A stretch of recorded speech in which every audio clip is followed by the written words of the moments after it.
نحمده ونصلي على رسوله الكريم أما بعد أعوذ بالله من الشيطان الرجيم بسم الله الرحمن الرحيم وقل رب زدني علما صدق الله العظيم. عزیز طلباء حضرات اساتذہ اکرام، حضرت مفتی صاحب دامت برکاتہم، ایک عرصہ سے اس مدرسے کو دیکھنے اور زیارت کرنے کی تمنا تھی، اور ہمارے شہر جے پور کے بہت سے طلباء یہاں سے فیض حاصل کر جا چکے اور فیض حاصل کر رہے ہیں. ہمارے ذہن میں یہ بات تھی کہ ایسی متبرک اور مسعود جگہ کی زیارت کرنی چاہیے جہاں کا فیض ہم تک پہنچ رہا ہے. بس اسی نیت سے اور اسی ارادہ سے حاضری کی توفیق ہوئی. اللہ تعالیٰ آپ حضرات کو جزائے خیر عطا فرمائیں اور مزید کشش آپ کے اندر پیدا فرمائیں. جب اللہ تعالیٰ کے یہاں مقبولیت کے فیصلے ہوتے ہیں تو اللہ تعالیٰ جگہوں میں، بندوں میں، چیزوں میں کشش ڈال دیتا ہے. بیت اللہ ایک ایسی جگہ ہے کہ پوری دنیا میں بسنے والا مسلمان اپنے اندر بیت اللہ کی کشش محسوس کرتا ہے اور اس کے دل میں یہ بات آتی ہے کہ کاش مجھے وہ موقع ملے کہ میری آنکھیں بیت اللہ کی زیارت سے مستفید ہوں. یہ کیا چیز ہے؟ یہ وہ کشش ہے جو اللہ تعالیٰ نے اس متبرک مقام پر ڈال دی ہے، اور اس کو تو مبارک قرآن نے بھی کہا ہے. اور یقیناً حرم پاک کی وہ سرزمین ہے کہ اس کے مبارک اور مسعود ہونے میں کوئی شک و شبہ نہیں ہے. تمام مساجد، جتنی بھی مسجدیں ہیں، یہ سب منسوب ہے بیت اللہ کی طرف. اسی طریقے سے تمام مدارس یہ سب منسوب ہیں صفا کی طرف. تو اگر گہری نظر سے دیکھا جائے تو یہ مسجدیں یا مدرسے یہ سب منسوب ہیں حرم مکہ اور حرم مدینہ کی طرف. تو جہاں بھی نسبت جس قدر ہوگی، جس قدر حرمین شریفین سے نسبت مضبوط ہوگی، اللہ اتنی کشش ڈال دے گا. ورنہ کہاں ہم اور ہمارے دلوں میں جذبہ پیدا ہوا کہ ہم یہاں کی زیارت کریں، آپ حضرات کا دیدار کریں. تو اصل تو ہم اپنی سعادت مندی کے لیے حاضر ہوئے. آپ حضرات تو ہیں ہی سعادت مند، اور مدرسہ کا نام بھی سعادت العلوم ہے، اور علوم کا حاصل کرنا سعادت مندی ہے، اور اس پر اللہ کا شکر بھی ادا کرنا چاہیے. میں تو صرف آپ حضرات کے سامنے چند باتیں عرض کر اپنی بات ختم کر دیتا ہوں، کیونکہ مدرسوں میں یہ وقت تعلیم کا وقت ہے تو میں زیادہ مخل نہیں ہو سکتا. سب سے پہلی بات تو یہ ہے کہ آپ حضرات اپنے گھر سے یہاں علوم قرآن، علوم دینیہ حاصل کرنے کے لیے آئے ہیں. یہ مدرسہ، یہ مسجد، یہ زمین، یہ تمام نظام یہ علوم دینیہ، علوم قرآنیہ حاصل کرنے کے لیے بنایا گیا ہے. ماں باپ نے آپ کو علوم دینیہ حاصل کرنے کے لیے چھوڑا ہوا ہے. آپ نے اپنا آپ کو یہاں علوم دینیہ حاصل کرنے کے لیے روکا ہوا ہے. آپ محبوس ہیں، مقیم ہیں، ٹھہرے ہوئے ہیں. دنیا بھر کے چونچلوں کو چھوڑ کر، دنیا بھر کے کام کاج کو چھوڑ کر، ماں باپ کی صحبت کو اور ماں باپ کے پاس رہنے کو ترک کر چھوڑ کر آپ یہاں علوم دینیہ حاصل کرنے کے لیے آئے. یہ مدرسہ بھی اتنا بڑا نظام، جی اتنا بڑے اخراجات، یہ صرفہ، یہ خرچہ، یہ ہرجہ یہ سب علوم دینی حاصل کرنے کے لیے. تو پہلی چیز تو یہ ہے کہ ہم اس پر اللہ کا شکر ادا کریں. دنیا میں آپ ہی لوگ نہیں ہیں، دنیا میں بہت سارے لوگ ہیں. سارے مدرسہ والوں کو جمع کریں گے جب 2-3% ہیں، آپ کے علاوہ دنیا میں بچے، صرف بچے، اور وہ بھی مسلمانوں کے بچے، تقریباً 97-96% بچے آپ کے علاوہ ہیں. سارے مدرسہ والے مل کر بچے 2-3%. ان میں سے آپ کو اللہ نے یہاں پہنچایا، یہ موقع دیا، یہ عزت، یہ اکرام، یہ احترام کہ نورانی مخلوق فرشتے وہ آپ کے لیے پر بچھا رہے ہیں جی. اور دیگر جتنے بھی مسلمان ہیں وہ آپ کا احترام کرتے ہیں، آپ سے دعا کراتے ہیں. حضرت مفتی صاحب کے پاس فون آتے ہیں، ہمارے کوئی قریبی بیمار ہیں ان کے لیے بچوں سے دعا کرا دیں. کسی کا وصال ہو جائے تو آپ کے لیے یہ فون آتا ہے حضرت مفتی صاحب کے پاس کہ ایصال ثواب کرا دیں. کہ آپ کے متعلق مسلمانوں کے ذہن میں یہ احترام، یہ اکرام، فرشتوں کے لیے یہ حکم کہ وہ پر بچھائیں. اس مقام پر اللہ نے آپ کو بھیجا ہے. یہ الگ بات ہے کہ ہماری کم عمری کی وجہ سے یا کم فہمی کی وجہ سے ہم اپنے آپ کو پہچان نہیں پاتے ہیں، لیکن اپنے بڑوں کی باتوں پر یقین تو کرنا چاہیے کہ ہمارے بڑے ہم کو بتا رہے ہیں کہ تم کوئی خصوصی الگ سے کوئی مخلوق ہو جو اور لوگوں کو چیز نصیب نہیں، وہ آپ کو نصیب ہے. آپ کا اکرام کرنے کا حکم ہے، آپ کا احترام کرنے کا حکم ہے، آپ کی دعائیں قبول ہوتی ہیں. کام کیا ہے صرف آپ کا، یہ بھی آپ کو دھیان رکھنا ہوگا. ساری دنیا کو آپ کی خدمت میں لگا دیا، شہر والوں کو، مقامی مسلمانوں کو، اساتذہ کو، لوگوں کو آپ کی خدمت میں لگا دیا. آپ کا کام کیا ہے یہ آپ کو دھیان رکھنا ہے. اتنی ہی بات آپ کو یاد رکھنی ہے کہ ہم کسی مقصد کے تحت یہ ہیں. زیادہ سے زیادہ بہت سے طلباء کے ذہن میں یہ بات آتی ہے ہم کو علم حاصل کرنا ہے. یہ صرف اتنی بات نہیں ہے، دھیان رکھیے گا اس بات. ہماری مختلف تنظیمیں ہیں اور ہمارے مختلف شعبے ہیں کام کرنے کے، تو اتنی بات تو ہم جماعت میں بتا دیتے ہیں کہ حلال اور حرام کی تمیز ہو جائے، صحیح غلط پہچان لے، اتنا علم حاصل کرنا فرض ہے. تو اتنی چیز تو ہم آپ کو 4 مہینے میں بھیج دیتے، وہاں بھی سیکھ جاتے. گھر پر رہ کر آپ کو ہم مطالعہ کے لیے کچھ دے دیتے، بتلا دیتے، آپ وہاں مطالعہ کر لیتے. تو صرف پہلا جینا ہے یہ علم حاصل کرنا، لیکن آپ کا مقام یہ نہیں ہے. آپ کا کام ہے علم کی حفاظت کرنا. کیا کام ہے؟ زور سے بولیے اور زور سے، کیونکہ طلباء کی عادت یہ ہوتی ہے جب تک رٹے نہیں یاد نہیں ہوتا. جن نورانی قاعدہ پڑھ رہے ہیں تو وہاں رٹے لگاتے ہیں، جب قرآن شریف پڑھتے ہیں تو وہاں رٹے، جو حفظ کرتے ہیں تو وہاں رٹے. اس سے آگے نکل کے اب جناب عربی فارسی کتابیں پڑھ رہے ہیں تو وہاں تکرار پہ تکرار. تو اس لیے میں کہلوا رہا ہوں کہ ہماری عادت کے مطابق ہم کو رٹنے سے یاد ہوتا ہے، کہیں ایسا نہ ہو میں جاؤں آپ بھول جائیں. تو آپ کو مقصد علم حاصل کرنا ہے یا علم کی حفاظت کرنا ہے؟ زور سے بولیے ہو، بس اتنی بات دھیان رکھ لینا. علم حاصل کرنا، حصول علم کا حکم پوری دنیا کو، حصول علم کا حکم تمام مسلمانوں کو ہے، سب پر لاگو ہوتا ہے یہ حکم. لیکن مدرسہ والا کا ذمہ ہے علم کی حفاظت کرنا.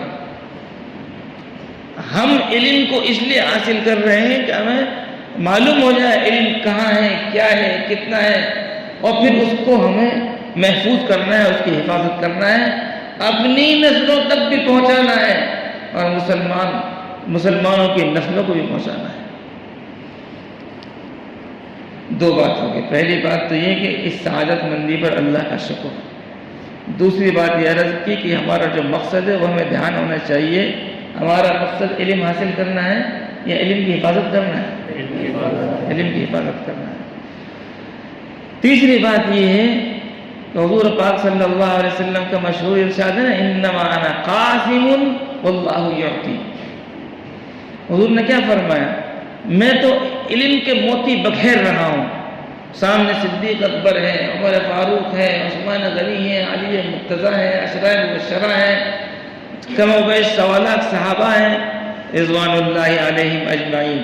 حضور پاک علیہ السلام تو علم کے موتی بکھیر رہے ہیں، یہاں تک کہ غیر مسلم بھی ہیں، یہود بھی ہیں، نصارہ بھی ہیں، سب کے سامنے حضور پاک صلی اللہ علیہ وسلم نے علم کے موتی بکھیرے۔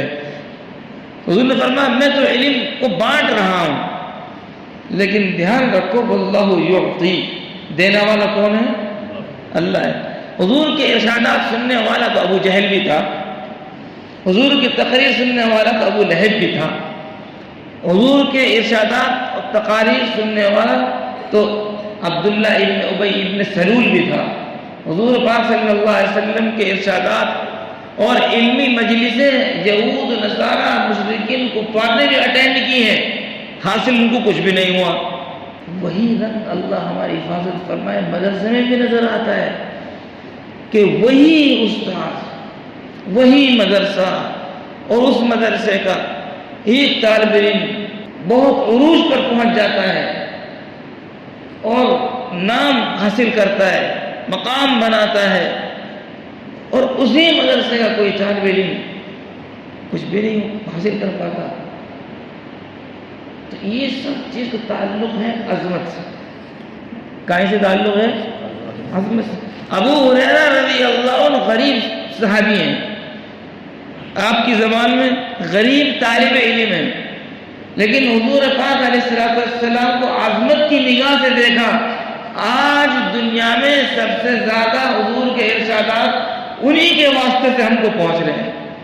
یہ نہیں کہا جا سکتا کہ سب سے زیادہ علم ان کے پاس تھا، نہیں، نہ معلوم کس صحابی کے پاس کتنا علم تھا، اور جو مقام میں جتنا بلند ہے اس کو اتنا ہی زیادہ علم حاصل ہے، لیکن کس عظمت کے ساتھ اس مدرسے میں انہوں نے قیام کیا، صفہ میں کس عظمت کے ساتھ اپنے استاد خاتم النبیین حضرت محمد رسول اللہ صلی اللہ علیہ وسلم کی زیارت کی، دیدار کیا، کس عظمت کے ساتھ علم کو سیکھا کہ بڑے بڑے صحابہ وہ اتنے بافیض علوم حدیث میں نہیں ہوئے جتنا اللہ تعالیٰ نے ابو ہریرہ رضی اللہ عنہ کو یہ مقام دیا کہ آج دنیا میں سب سے زیادہ حدیثیں ان کی پڑھائی جاتی ہیں،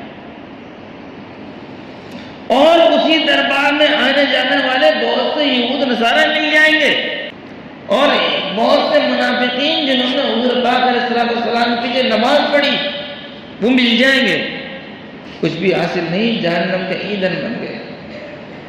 تو اس لیے ایک بات ہمارے لیے یہ ہے کہ ہم طلبہ، ہم کو چاہیے کہ ہم اللہ سے علم مانگیں، ہم اللہ سے یہ مت دیکھیں کہ ہم جامعہ میں آ گئے، یہاں علوم اسلامیہ کا جامعہ ہے، ہمارے سامنے اساتذہ ہیں، ہمارے سامنے کتاب ہے، ہم اس کے لیے وقت دے کر فارغ ہو کر بیٹھ گئے، نہیں، سارے نقشے کے باوجود علم حاصل کرنے میں ہم اللہ کے محتاج ہیں۔ کس کے محتاج ہیں؟ اچھا جی، اب آپ یہ دیکھیے، کیا حضور پاک صلی اللہ علیہ وسلم سے بڑھ کر کائنات میں پوری مخلوق میں حضور سے بڑھ کر کوئی عالم ہو سکتا ہے؟ بتاؤ نا جی، سب سے زیادہ بڑے عالم کون ہے؟ اللہ نے ساری مخلوق میں سب سے بڑا عالم کس کو بنایا؟ ہمارے نبی کو بنایا، اور سب سے بڑی کتاب ہمارے نبی پر نازل ہوئی ہے۔ حضور فرما رہے اوتیت علم الاولین والآخرین، پہلوں کو جتنا علم دیا گیا اور قیامت تک جتنا بعد والوں کو علم دیا جائے گا وہ سب علوم اللہ نے مجھے دے دیے۔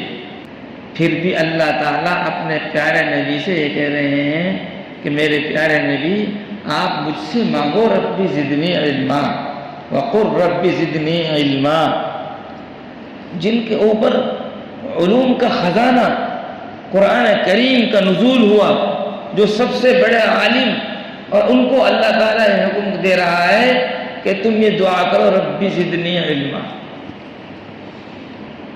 تو ہمیں دعا کرنے کی ضرورت نہیں ہے. تو آخری بات یہ ہے عزیز طلبہ، ہم اور آپ اس کے محتاج ہیں کہ اللہ ہمارے سینوں کو علوم قرآن کے لیے قبول کر لے. اللہ تعالیٰ ہمارے ذہن کو، دماغ کو علوم قرآن، علوم دینیہ کے لیے قبول کر لے. تو اس کے لیے ہم اللہ سے مانگیں. اللہ کو مانگنے والا اچھا لگتا ہے. اور ہم کو ان دعاؤں کا اہتمام کرنا آپ حضرت مفتی صاحب سے معلوم کر لیں. ایک دعا تو یہ آپ کو کرنی ہے ہر نماز کے بعد، رب زدنی علما. کیا کریں گے صاحب؟ میں یہ نہیں کہتا آپ نہیں کرتے ہوں گے، کرتے ہوں گے. پہلے ہمارا تو سبق یہی ہے، بار بار دہرا کریں نا. میں بھی طالب علم، آپ بھی طالب علم، آپ پہلے سے کرتے ہوں گے. میں یہ نہیں کہہ رہا کہ آپ نہیں کرتے ہوں گے، لیکن مزید یاد دہانی ہو جائے. وذکر فإن الذکریٰ تنفع المؤمنین. جی ہم آج سے مزید اہتمام کریں گے، آج سے مزید اہتمام کریں گے کہ ہم جب ہیں ہی، ہم نے اپنے والد کو چھوڑا، والدہ کو چھوڑا، اپنے گھر کو چھوڑا، اپنے وطن کو چھوڑا، اپنے علاقے کو چھوڑا، جی گھر کنبے کو چھوڑا، بہن بھائیوں کی ملاقات کو چھوڑا، اور مدرسے میں آ کر ہم محبوس ہیں، مقیم ہیں، اور علم کے لیے اپنا آپ کو وقف کر دیا. اور مانگے نہیں اللہ سے، مانگنے کی برکتیں الگ ہی ظاہر ہوں گی.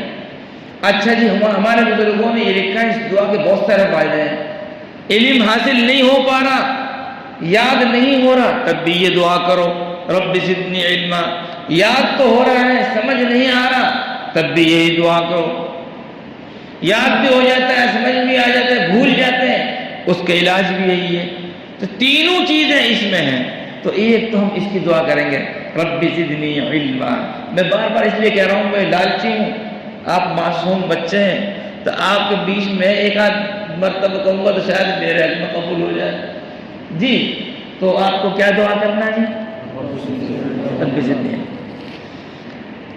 ایک دعا مشہور ہے، اللہم انی اسألک علما نافعا. اللہم انی اسألک علما نافعا. اے اللہ میں آپ سے نفع والا علم کا سوال کرتا ہوں. ورزقا واسعا وشفاء من کل داء. ایک میں تینوں جملے ہیں، اللہم انی اسألک، بلکہ جمع کا صیغہ استعمال کرو سب کی نیت سے.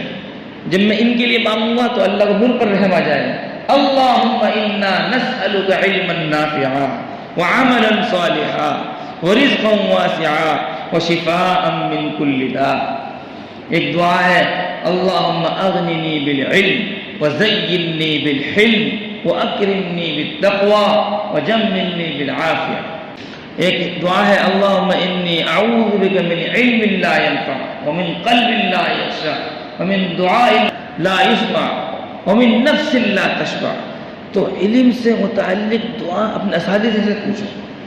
ایک تو کنفرم رب زدنی علما، ٹھیک ہے، اور ایک اللہم انا نسألک علما نافعا وعملا صالحا ورزقا واسعا وشفاء من کل داء. کنفرم لازم انشاءاللہ، وعدہ تو کر لو، لازم ہے انشاءاللہ. اور پھر مزید آگے آپ اپنے اساتذہ سے پوچھتے رہیں، عمل کرتے رہیں. اللہ تعالیٰ مزید فیض کو جاری اور ساری فرمائے. تو ہم کو یاد رکھنا ہے کہ ہمیں اللہ کا شکر ادا کرنا ہے. اللہ نے ایسے متبرک شعبے سے ہم کو جوڑا ہے، ایسی متبرک جماعت سے جوڑا ہے، باعزت اور مکرم جماعت سے جوڑا ہے. اس پر ہمیں اللہ کا شکر ادا کرنا ہے. کریں گے انشاءاللہ. دوسری، اپنے مقصد کو دھیان رکھنا. ہمارا مقصد صرف علم حاصل کر لینا نہیں ہے، یہ تو سب مسلمانوں کا کام ہے. ہمارا کام ہے، ہمارا مقصد علم کی حفاظت کرنا. جی اور تیسری چیز کیا ہے؟ اللہ سے دعا کا اہتمام کرنا. اس بات سے ڈرنا کہ سارے نقشے حصول علم کے مل گئے اور پھر بھی علم حاصل نہ ہو. اس لیے اللہ سے مانگنا بھی. اللہ تعالی ہم سب کو صحیح معنی میں عمل کی توفیق عطا فرمائے. الحمدللہ رب العالمین. اللهم صل على محمد وعلى آل محمد كما صليت على إبراهيم وعلى آل إبراهيم إنك حميد مجيد. اللهم بارك على محمد وعلى آل محمد كما باركت على إبراهيم وعلى آل إبراهيم إنك حميد مجيد. ربنا ظلمنا أنفسنا وإن لم تغفر لنا وترحمنا لنكونن من الخاسرين. اللهم اغفر لنا وارحمنا وعافنا واهدنا وارزقنا واسترنا واجبرنا وارفعنا إننا لما أنزلت إلينا من خير فقير ربنا زدنا إيمانا ويقينا وفهما وعلما ربنا زدنا علما اللهم إنا نسألك علما نافعا وعملا صالحا ورزقا واسعا وشفاء من كل داء اللهم أغننا بالعلم وزينا بالحلم وأكرمنا بالتقوى وجملنا بالعافية یا ارحم الراحمین۔ یا اللہ ہمارے گناہوں کو معاف فرما، ہمارے خطاؤں سے درگزر فرما۔ یا اللہ رحم کا، کرم کا، فضل کا، عفو کا، عافیت کا، سلامتی کا معاملہ فرما۔